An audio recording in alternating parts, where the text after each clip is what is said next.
السلام علیکم ورحمۃ اللہ وبرکاتہ. عمدہ ذہانت یعنی حضرت اسماء بہت ذہین خاتون تھی.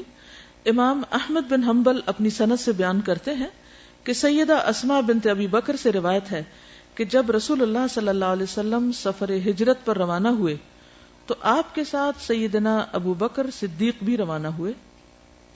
سیدنا ابو بکر اپنا سارا مال 5 یا 6 ہزار درہم اپنے ساتھ لے گئے. فرماتی ہے کہ ہمارے پاس میرے دادا جان ابو قحافہ آئے. وہ نابینا تھے. ہمیں کہنے لگے اللہ کی قسم میرے بیٹے نے تمہیں ذاتی اور مالی صدمہ پہنچایا, تمہارے ساتھ اچھا نہیں کیا. بزرگ تھے خاندان کے. ایسے بزرگ ہر خاندان میں ہوتے ہیں, وہ اپنی ٹرمز میں سوچتے ہیں اور ان کے نفع نقصان کے اپنے کچھ معیار ہوتے ہیں.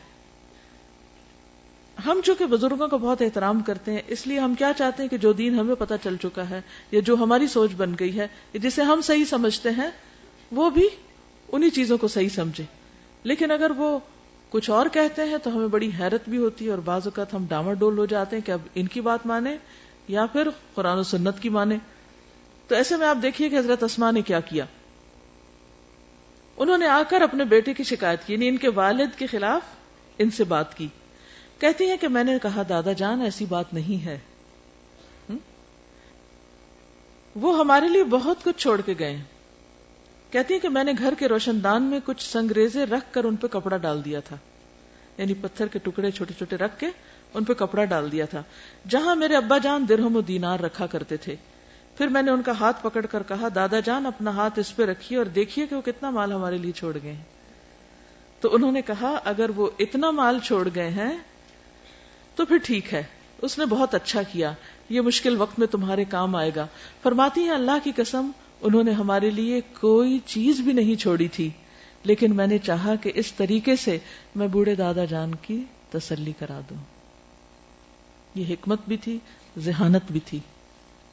اس سے پتہ چلتا ہے کہ مختلف ڈیفیکلٹ سچویشن سے کس طرح ڈیل کیا جاتا ہے.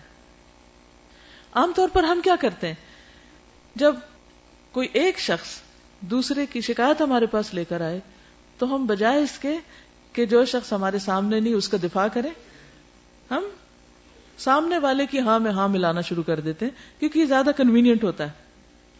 پھر اسی طرح ہم بعض اوقات یہ سوچ کر کہ ہمیں بالکل صحیح بات کرنی ہے اور ہم اس وقت بہت امانت دار بن کر پیش آئیں, ہم حقیقت کھول دیتے ہیں معاملات کی, جس سے اور زیادہ خرابی پیدا ہوتی ہے. یا حکمت کا تقاضا یہ تھا کہ اس وقت وہ نابینا بھی ہیں, ابو قحافہ ضعیف بھی ہیں, بیٹے کے جانے کا بھی صدمہ ہے.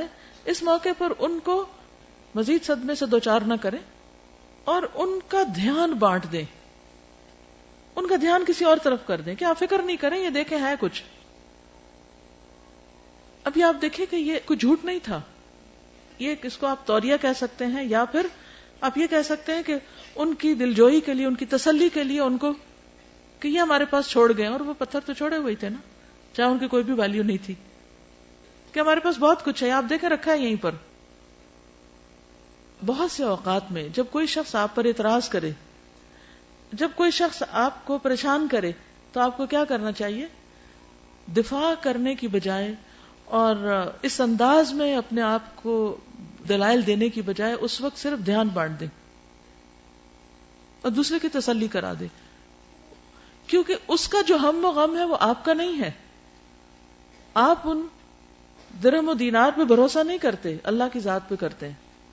کیونکہ ایک اور موقع پر بھی حضرت ابو بکر صدیق رضی اللہ تعالیٰ عنہ سارے گھر کا مال لے گئے تھے اور اللہ کی راہ میں دے دیا تھا, اور جب پوچھا گیا کہ کیا چھوڑا تو کہا اللہ اور اس کا رسول, کہ اگر ان پر ایمان ہے, ان سے محبت ہے تو اللہ تعالیٰ ساری مشکلات آسان کر دے گا.